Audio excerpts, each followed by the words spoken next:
शुरू हो गया जी।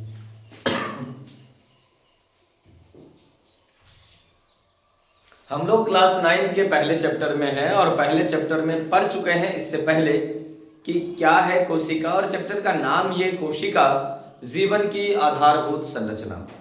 हम लोग ये जान चुके हैं कि कोशिका क्या है, कोशिका की खोज किसने की, कोशिका संबंधित सभी खोज को हम लोग जान चुके हैं।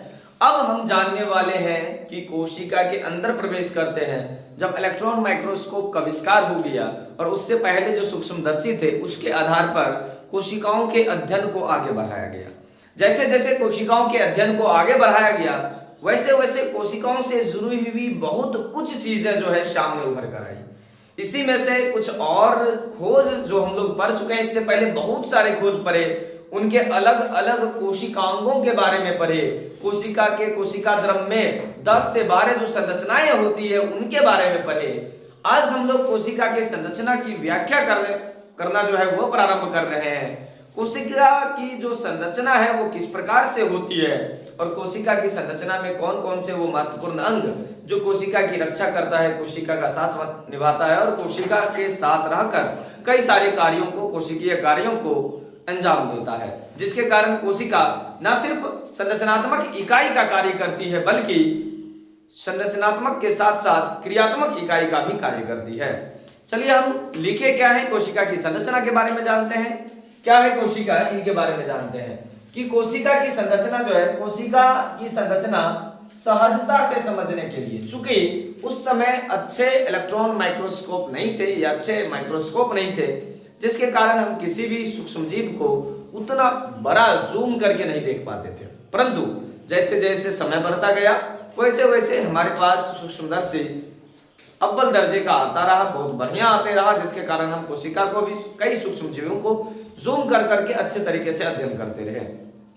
उस अध्ययन के पश्चात उस समय के तत्कालीन सूक्ष्मदर्शी के हिसाब से और अभी जो इलेक्ट्रॉन माइक्रोस्कोप का आविष्कार हो गया उसके बाद जब कोशिका को देखा गया तो कोशिका हमें नजर आई सबसे बाहरी परत लिए हुए।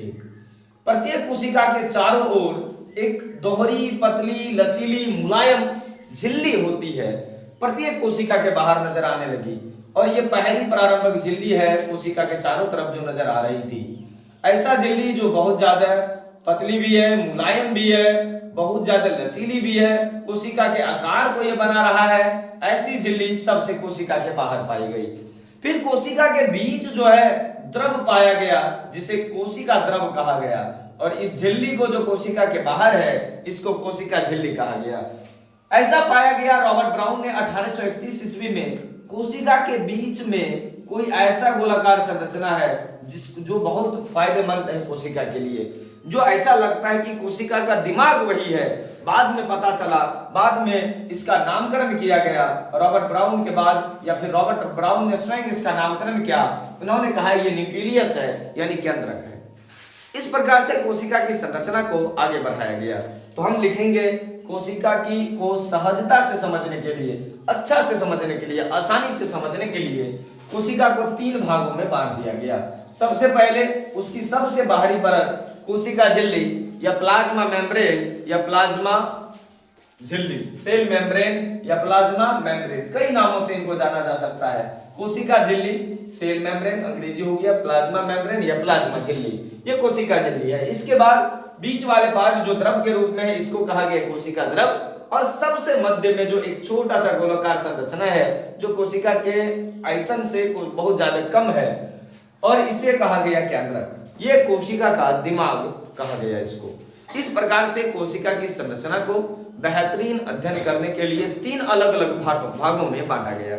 सबसे बाहरी परत जो दोहरी, पतली, मुलायम झिल्ली है उसे कोशिका झिल्ली कहा गया और कोशिका के भीतर पाए जाने वाले द्रव को कोशिका द्रव कहा गया और कोशिका द्रव के बीच में एक छोटी सी संरचना है जिसे केंद्रक कहा गया।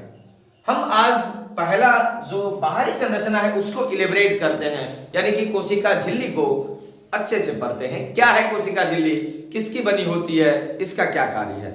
सबसे पहले यह जान लीजिए कोशिका झिल्ली प्रत्येक कोशिका के चारों ओर, प्रत्येक कोशिका के चारों ओर पतली मुलायम झिल्ली है प्रत्येक कोशिका के बाहर चारों ओर बहुत ही पतली, मुलायम और लचीली झिल्ली होती है, जिसे कोशिका झिल्ली के नाम से जाना जाता है। पहला काम ये समझ लीजिए, कोशिका झिल्ली क्या है। कोशिका झिल्ली प्रत्येक कोशिका के चारों ओर पतली, मुलायम और लचीली झिल्ली है, जिसे कोशिका झिल्ली कहते हैं। आप इसे प्लाज्मा मेम्ब्रेन भी कह सकते हैं, आप इसे प्लाज्मा झिल्ली भी कह सकते हैं। इसका अंग्रेजी नाम सेल मेम्ब्रेन होता है। ये सब चीज महत्वपूर्ण है, इन्हें याद रखिएगा। कोशिका झिल्ली जीवित झिल्ली है, यानी कि ये जिंदा होता है, जीवित होता है। इसको काटने पर दर्द होगा कोशिका को, ठीक। इसके बाद ये जीवित है और अर्ध पारगम्य होती है, यानी कि सेमी परमीएबल होती है। सेमी परमीएबल होता है क्या, अर्ध पारगम्य क्या होता है। कोई चीज होता है पारगम्य, पारगम्य मतलब आर पार आसानी से हो जाए, ये अर्ध पारगम्य है। अर्ध पारगम्य कहने का मतलब ये पूरा पूरा अच्छे तरीके से सभी वस्तुओं या सभी पदार्थों के लिए पारगम्य नहीं है।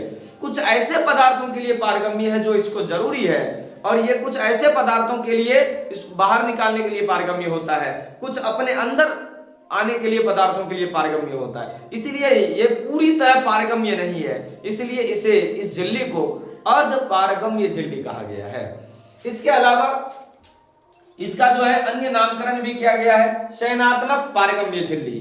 कोशिका झिल्ली को एक अन्य नाम से जाना जाता है, चयनात्मक पारगम्य झिल्ली। मैंने अभी आपको बताया कि कोशिका झिल्ली सभी पदार्थों को अपने अंदर नहीं आने देती है, चुन चुन कर पदार्थों को, कुछ विशेष पदार्थों को अपने अंदर आने देती है और अपने से बाहर भी कुछ विशेष पदार्थों को निकालती है।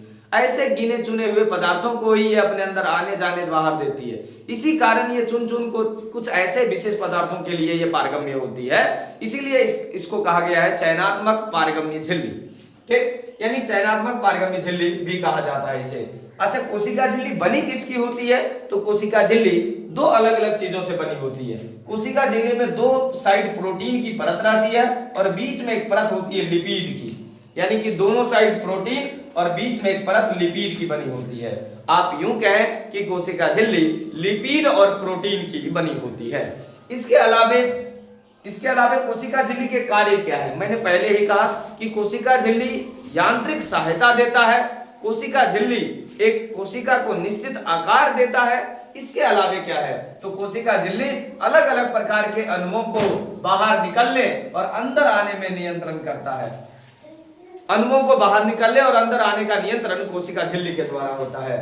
इसके अलावा कोशिका झिल्ली जंतु कोशिका में सीलिया, फ्लैजिला, माइक्रोविलाई, इन सभी चीजों के छोटे छोटे कोशिकांगों के निर्माण में भी सहायक होता है। क्योंकि कोशिका झिल्ली सबसे बाहर रहता है, तो ये सीलिया, फ्लैजिला, ताकि ये प्रचलन अंग जो होते हैं कोशिकाओं के, ये बनाने में मदद करता है। इसके अलावा एक क्वेश्चन आप देख रहे हैं नीचे, जो आपसे कभी कभी पूछा जाता है कि आप कितना समझे हैं, क्या क्या समझे, इस बात को पूछा जाता है। तो उस समय आप कहेंगे कि कोशिका झिल्ली को चयनात्मक पारगम्य झिल्ली क्यों कहा जाता है।